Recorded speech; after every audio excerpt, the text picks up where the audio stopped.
Bonjour à tous et merci beaucoup de me retrouver sur ma chaîne Budget Thérapie. J'espère que vous allez bien. Alors, voilà, je devais faire une vidéo le week-end précédent. J'ai eu des imprévus. On a eu le déménagement, on a eu beaucoup de monde à la maison. Ça y est, le déménagement est fini. Tout s'est super bien passé. Mais bon, c'est vrai que ça a été en fait la surprise parce que en fait nous on pensait réellement que si vous voulez, on voulait faire tout ce qui était pénible, genre les petits cartons, les trucs, on voulait pas les encombrer avec tout ça. En fait non, ils nous ont dit non, on est venu pour déménager, c'est pas pour regarder les pigeons, hein, donc ils nous ont déménagé au final le plus lourd, hein, c'est pourquoi au final on avait surtout demandé de l'aide, et puis ils nous ont déménagé tout le reste, donc c'est vrai qu'on a passé du coup tout le week-end à finir de tout ranger, mais en même temps c'est fait, ça y est, on est installé et on revit, on revit vraiment. Du coup, on est mercredi 1er mai, et ça y est, enfin, on souffle, on respire. Donc j'ai préféré éviter de vous faire une vidéo à l'arrache, c'est pas la peine, hein. J'ai pas envie non plus de vous faire perdre votre temps. Moi, ce que je tenais, c'était surtout déjà vous présenter le budget prévisionnel du mois de mai 2024. Alors, on va faire un budget global, avec les deux comptes, parce que n'oubliez pas que nous avons deux comptes. Mais avant ça, on va faire une petite présentation vite fait, hein, de qui je suis, qui nous sommes, ce que voilà. Je vous retrouve tout de suite, hein.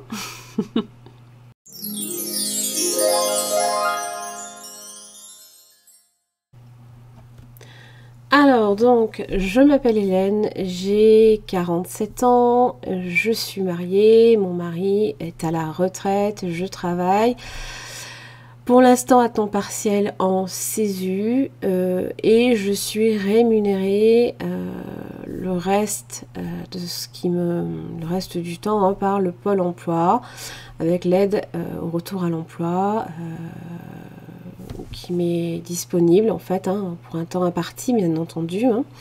Donc ça c'est jusqu'à ce que j'arrive à trouver les employeurs, la totalité des employeurs qui m'est nécessaire, hein.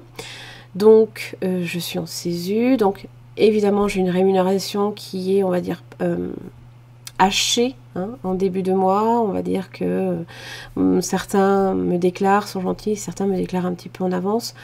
D'autres tout pile au moment du passage au nouveau mois, et puis d'autres qui ont tendance un petit peu aussi à traîner.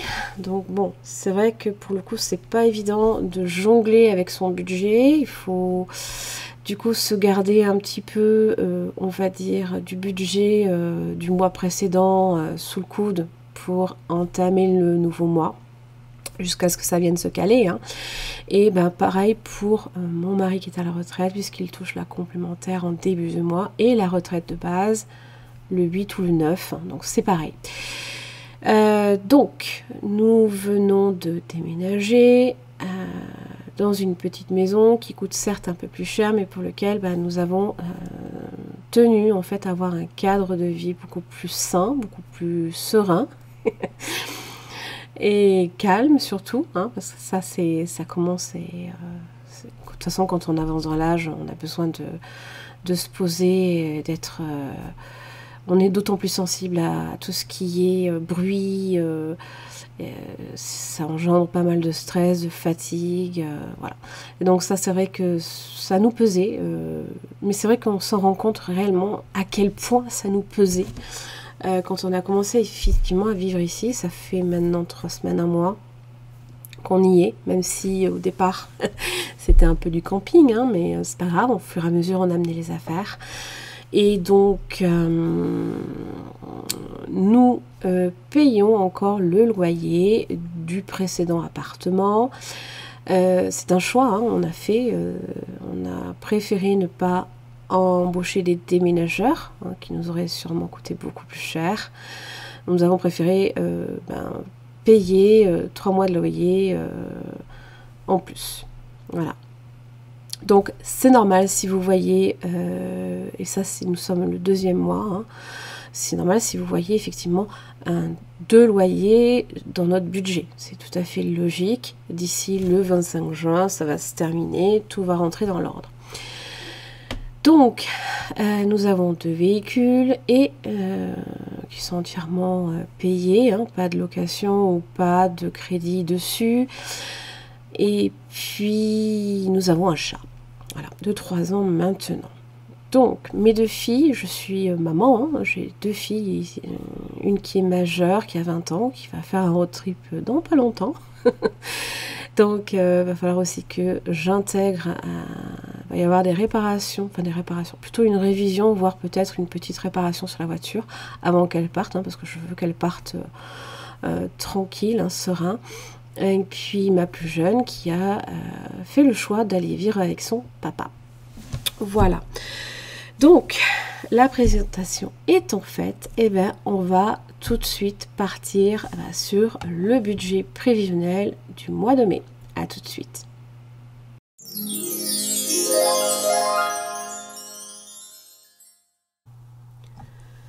Alors, nous avons 2 comptes. Un compte personnel pour moi et un compte joint qui sert de compte principal pour mon mari, sur lesquels en fait nous répercutons toutes les charges communes, le loyer, les assurances, les abonnements d'énergie, ce genre de choses. Donc on va pour le budget prévisionnel, je vais vous faire une globalité pour que vous ayez vraiment une vue d'ensemble de notre budget, comment on l'organise, comment puis ce qu'il représente aussi. Alors évidemment, tout budget qui se respecte, comme on dit, eh bien vous avez les revenus. Oh génial, encore un problème de zoom, ça me fatigue. Est-ce que ça va marcher? Oh, ça me fatigue. Voilà. Alors, là, je vais vous zoomer comme ça. Alors, vous m'excusez si effectivement ça vous... je ne sais pas, j'arrive pas à écrire droit. Je ne sais pas faire. Alors, au niveau des revenus, eh bien, nous avons donc mes revenus à moi. Hein, donc, moi, c'est Hélène. Moi, je touche là ce mois-ci, parce que évidemment, j'ai pris des vacances. Je touche 559 € et du Pôle emploi, je touche normalement, d'après mes calculs, 503,55 € et 12 € d'abonnement split qui m'est dû. Donc on arrive à un total de 1074,55 pour mon mari. Alors, sa retraite complémentaire représente 694,54 €, sa retraite de base 909,20 € et il touche de ma part, c'est normal, 400 €, soit 2003,74 €. Si vous additionnez évidemment les 2 revenus, 1074,55 plus 2003,74, vous l'aurez compris, je ne fais pas les arrondis, hein, j'essaie d'être au plus près de la réalité. On est à 3078,29 € de revenus. Voilà. S'il y a des revenus, malheureusement, il y a aussi des dépenses dites fixes. Je vérifie que ça ne dézoome pas, enfin, du moins que la mise au point est correcte. Les dépenses fixes, ce sont tous vos abonnements. C'est tout ce qui représente les loyers, abonnement eau, électricité, vos assurances, les mutuelles, tous les montants en fait dont vous êtes sûr qu'ils vont tomber à telle date et pour tel montant. Alors évidemment, il y a toujours des ajustements. Par moment, vous avez eh bien, des régules qui tombent. Hein. Alors ça, c'est vrai que bah, des fois, c'est des régules en votre avantage, des fois pas. Alors, comme je vous l'ai expliqué, nous avons 2 loyers. Un de 750 € pour la maison actuelle et un deuxième loyer pour le loyer de 669 €. Au niveau d'EDF, alors nous avons, pour ce que j'ai vu, et ça va correspondre un prochain prélèvement là ici de 30,24 € pour l'appartement là-bas et 50 € pour ici, pour la maison. Donc on est à 80,24 €. Pour la SOR, alors on a déjà eu la facture d'ouverture de compteur qui comprend abonnement, traitement des eaux usées et bien entendu traitement des frais de dossier, 171 € qui nous sont tombés déjà là ce mois-ci, hein, le mois d'avril. Donc normalement, hormis la fermeture du compteur, parce que oui, ouverture, fermeture, vous payez. Ça va passer dans les dépenses variables. Je l'ai provisionné dans ma tête, enfin, je l'ai provisionné à 90 €. Mais là, pour l'instant, de tout ce qui est abonnement et mensuellement, il est prévu 50 €. Au niveau des assurances, alors, nous payons les assurances basiques, hein, tout ce qui est voiture. Alors, il va y avoir une augmentation parce que je vais passer ma voiture en tout risque provisoirement et passer ma fille en conducteur principal sur le véhicule puisqu'elle prend ma voiture pour faire son road trip. Donc, on va dire grosso modo, on est à 96-88 déjà. Ça comprend donc nos véhicules plus habitation. Habitation, on paye 2 habitations, ne l'oubliez pas, puisque j'ai encore le loyer à payer et nous sommes tenus de continuer à payer évidemment l'assurance de ce que nous appelons notre ancien logement, bien entendu, mais qui reste encore à nous jusqu'au 25 juin. Alors on va dire grosso modo, hein, je sais pas, à peu près, je vais dire qu'on va rajouter 40 € à peu près. On est à 136,88 €. Donc ça, c'est le road trip de ma fille. Mutuelle, ça change pas. Du moins, c'est pas prévu. Donc il y a nos 2 mutuelles. 105,40 €. Obsèques pour mon mari. 24,91 €. Mobile. Alors, nous avons 4 mobiles. Un pour chacune de mes filles, mon mari et moi. Donc, on a fait le choix d'aller chez Réglo Mobile. Parce que déjà d'une, c'est sans engagement. Vous pouvez profiter des offres momentanément qui tombent sans avoir à... même si vous êtes ancien client, vous en profitez, c'est quand même bien. Et puis surtout, c'est pas cher, quoi. On est sur effectivement le réseau SFR, mais Réglo Mobile, ça appartient à Leclerc, hein, faut savoir. On est à 29,65 € au total. Pour 4 lignes, franchement, ça vaut le coup. Ensuite, Netflix. Oh, excusez-moi. Alors, je paye moi. Ça va être effectivement, vous allez le retrouver dans ma partie, mais n'oubliez pas, c'est toutes les charges, tout ce qui nous correspond à notre foyer. J'ai mon abonnement pour nous et un abonnement à 5 € et quelques pour chacune de mes filles, parce qu'elles n'habitent pas en fait ensemble. Ma plus grande a son appartement et mon autre fille, ma plus jeune, vit avec son papa. Donc on est à 10,99 € pour moi, plus 11,98 €, c'est 5,99 €, voilà, pour mes filles. Donc on est à 22,97 €. Le compte joint sur lequel je fais le virement. Alors évidemment, oui, hein, vous l'aurez compris, grosso modo, hein, si je devais effectivement... Ça s'annule. Hein. Mais c'est quand même à prendre en compte puisque c'est deux comptes différents. Je verse à ma plus grande fille 70 € par mois. J'ai Canva aussi. 11,99 €. J'ai Internet. Pour l'instant, on est encore à 17,99 €. Le mois prochain, on passera à 31,99 €. En frais bancaires, il y en a deux, puisque nous avons deux comptes au Crédit Agricole. On est à 19 € au total. Ah, il y a aussi YouTube Premium, pour lequel je loue chez Split 3 slots, donc ça me rapporte 12 €. Mais quand même, je paye l'abonnement à famille, 23,99 €. Donc là, si vous voulez,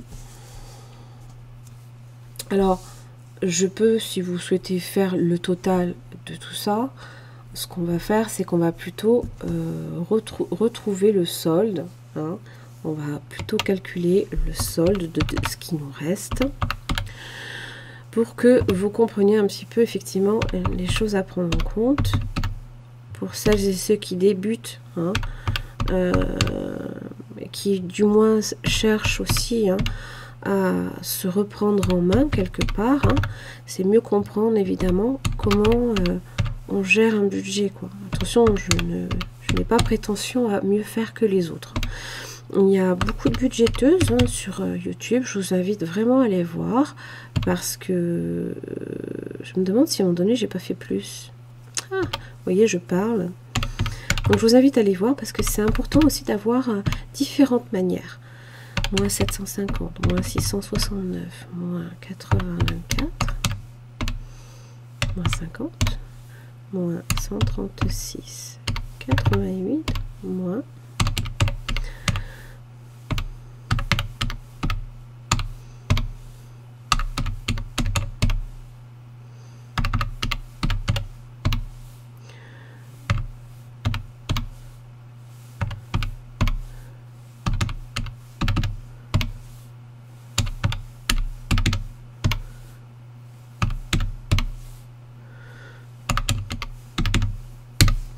on est à un solde restant, rien que pour les dépenses fixes, de 666,27 €. Alors, évidemment, ce solde est censé être beaucoup plus important puisque le deuxième loyer, à un moment donné, va disparaître. Vous l'aurez compris. Hein. Ensuite, dans votre budget, vous êtes bien évidemment tenu d'intégrer aussi tout ce qui est variable. Parce que si effectivement vous savez ce qui tombe chaque mois, et c'est très bien si vous avez la capacité de bien le voir, donc je vous invite aussi à tout simplement à voir votre bravo, bon, vive la gomme magique, hein, je vous le dis, avoir tous vos relevés bancaires, et surtout n'hésitez pas à le voir jusqu'à une année, hein, parce que franchement des fois il y a des choses qu'on ne pense pas, les semestriels ou les factures annuelles, on n'y pense pas. Hein. Alors au niveau des dépenses, vous avez les dépenses dites variables aussi. Alors hop, excusez-moi.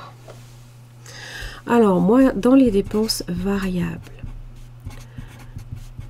bon, on va dire que j'y intègre les enveloppes. C'est pas vraiment des dépenses puisque ça correspond à des épargnes, mais ça vient débiter de notre compte. Donc ça, sachez bien aussi faire la différence, c'est que forcément vous le ponctionnez de votre compte. Donc moi, me concernant, ce mois de mai, je vais retirer 330 €. Mon mari, 430 €. Donc là, rien que ça déjà, on est à moins 330, moins 430. On est déjà en négatif.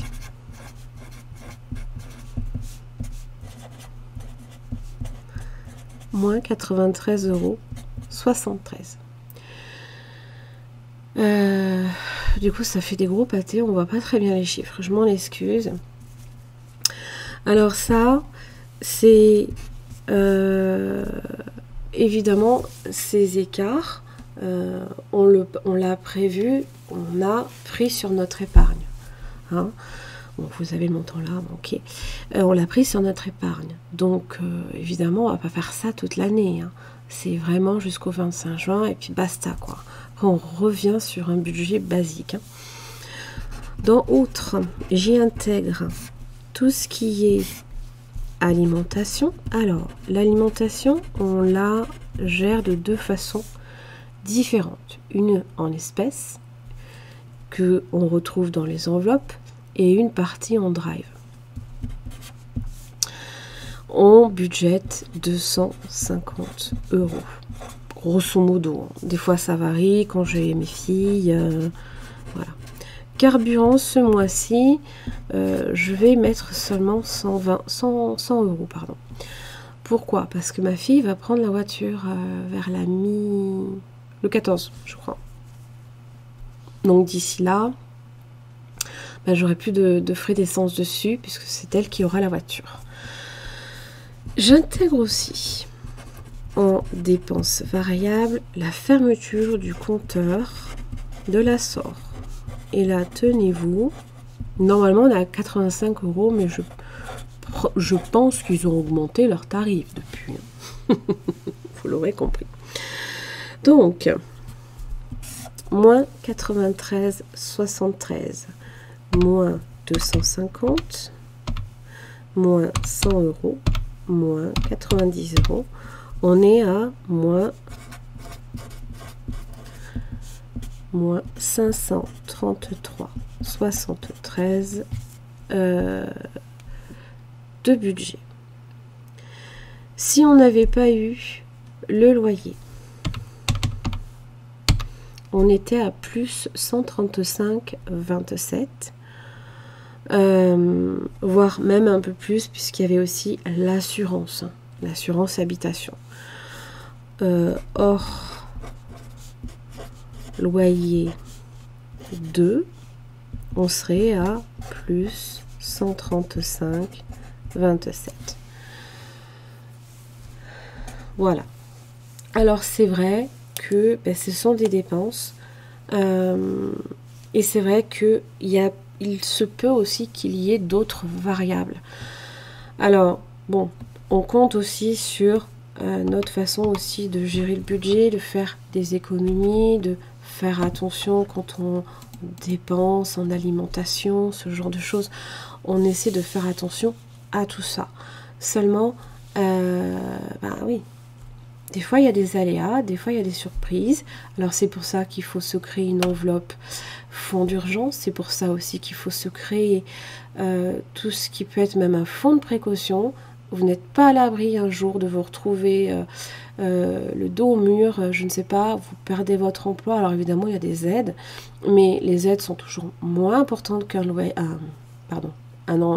salaire. Ça aussi, il faut intégrer cette perte de revenus. Donc si vous êtes dans les pertes de revenus, il faut que vous assuriez votre matelas de sécurité. Ça, c'est très important. Parce que, alors j'aime bien du coup l'image du matelas parce que, oui, à un moment donné, vous arriverez aussi à dormir sur vos deux oreilles. Quand vous saurez que vous avez de quoi pallier à certains moments difficiles. Voilà. Le budget, il sert à ça.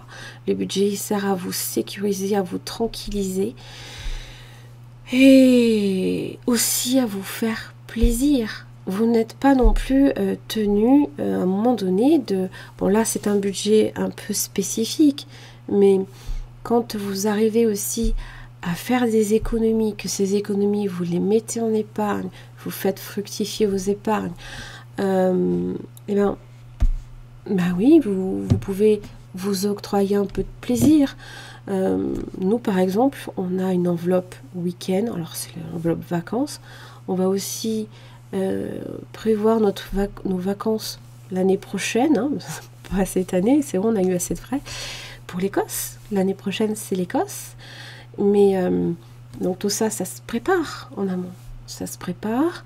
Qu'est-ce qu'il y a d'autre? Bah oui, tout ce qui est loisirs, ce que j'appelle moi les loisirs, c'est nos inscriptions à l'école de musique. Voilà. Ce que j'appelle sortie, c'est autre chose. C'est encore tout ce qui est restaurant, cinéma, ce genre de choses, quoi. L'enveloppe week-end qui nous sert à, bah, si on a envie de partir, prendre la bagnole, et puis bah, on part, on sait pas où on va, hein. Mais surtout on s'aère la tête, quoi. On a ce besoin, si vous souhaitez tenir une méthode, et surtout la méthode des enveloppes, vous savez que vous devez absolument penser aussi à vous, parce que sinon la méthode, vous la vivrez comme un cauchemar, quoi. Si vous ne prenez pas le temps justement de vous octroyer du plaisir, ce sera cauchemardesque pour vous. Vous serez tout le temps, alors je vous rassure, c'est tout à fait normal. J'entends des budgéteuses qui sont nouvelles dire je vis budget, je me réveille budget, je m'endors budget, je pense tout le temps à mon budget, tout le temps, tout le temps, tout le temps, tout le temps. Oui, c'est normal. Mais ça va se poser au bout d'un moment, vous inquiétez pas. Hein. Je vous rassure. Bon, moi, j'ai pas eu le temps d'y penser ce mois-ci. Hein, c'est pour ça que là, je souhaitais vous mettre bien à plat les choses. Mais voilà, c'est jamais bien simple. Alors, évidemment, ce budget-là, on va se le retrouver là, ici, dans mon planeur, mon filofax, pour le mois de mai. J'y prévois tout ce qui est prélèvement uniquement sur le compte joint. Hop, je vais zoomer. Alors, je n'ai pas rempli les montants là, ici. Mais les revenus, dépenses fixes, vous voyez, ça revient à dire que c'est la même chose que ça, sauf que c'est pour chacun des comptes, pour bien savoir où on en est, et puis bien vérifier que tout passe. Hein, ça sert à ça aussi, hein, ce tableau-là, il sert aussi à tout cocher, tout checker, voir s'il manque rien. Voilà. Et là, pareil pour la partie du compte personnel. Ensuite, vous avez, pareil pour mon compte personnel, tout ce qui est prélèvement à venir et le suivi des enveloppes. Alors, c'est les enveloppes, là, ici, dites les enveloppes mensuelles, hein, sur lesquelles vous êtes à même d'avoir à intervenir à un moment donné, hein, l'alimentation, le carburant. Alors, les enveloppes virtuelles et les enveloppes en espèces.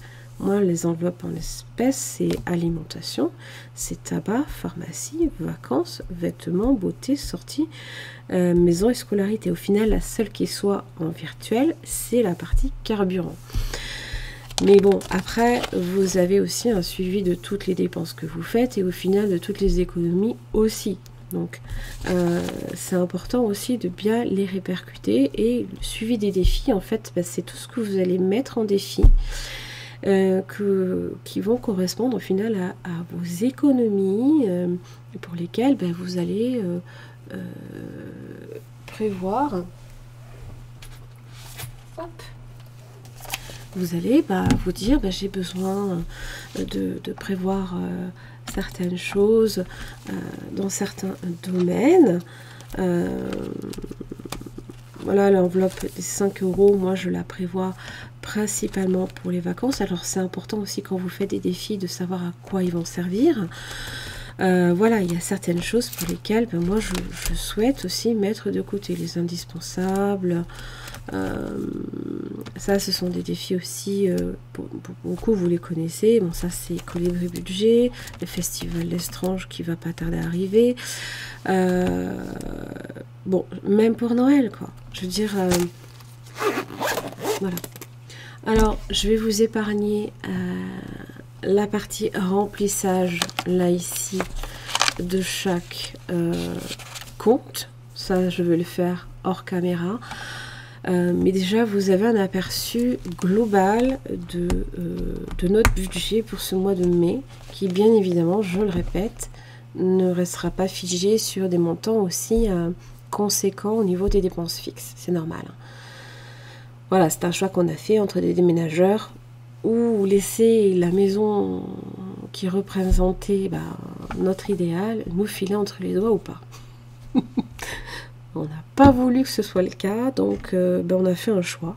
Donc oui, ça implique de déménager soi-même, de la fatigue, des petits bobos par-ci par-là. J'arrête pas, mais c'est pas grave. Voilà. J'en ai terminé pour ce budget prévisionnel du mois de mai. Alors, ne partez pas bien loin, puisque d'ici à demain, vous aurez la partie bilan du mois d'avril, qui est un petit peu plus fouillu, il faut bien le dire, puisque je n'ai pas nécessairement bien le temps de me préoccuper, surtout les 2 dernières semaines, à tout checker, mais bon, je l'ai fait tout à l'heure, c'est pas non plus catastrophique, ça va, je suis plutôt contente, même si je savais qu'on avait certaines dépenses à faire, ça reste quand même assez raisonnable, voilà. J'en ai terminé pour cette vidéo. Je vous invite bien évidemment à mettre un petit pouce, à commenter si vous avez des questions, si vous souhaitez interagir aussi avec ce budget-là, peut-être parler également de votre vécu. N'hésitez pas, je vous invite à le faire et j'adore vous lire. Je vous invite bien évidemment aussi à vous abonner et puis à activer la petite cloche de notification qui vous préviendra, quand j'aurai publié une prochaine vidéo. Je vais aussi vous mettre là ici, dans ce petit encadré en haut à gauche, le planning pour le mois de mai. Alors vous le retrouvez aussi dans l'onglet communauté de ma chaîne, pour savoir effectivement quand seront publiées mes prochaines vidéos. En attendant, je vous embrasse, je vous souhaite un beau mois de mai. J'espère pour vous que le mois d'avril s'est bien passé. Et puis je vous retrouve très très vite pour le bilan du mois d'avril. Allez, à demain.